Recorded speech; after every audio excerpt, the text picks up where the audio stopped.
How to set up Netspend Card Online. Let's get started.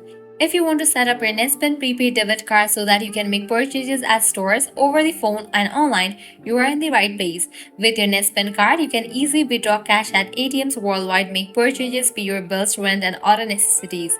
For that, launch your preferred browser.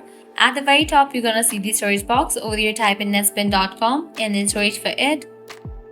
With that, you will be directed to the official website of it. Now at the top right corner, you're gonna find three bars. Click on that. Then click on the option of Activate. Make sure you have your card information ready. Now from here, you can easily activate your card. First up, go ahead and type in your card number. Then go ahead and type in the security code. After you fill this, click on Continue and go through the process to activate your card. So this is how you can easily set up Netspend Card Online. This was really simple and quick process.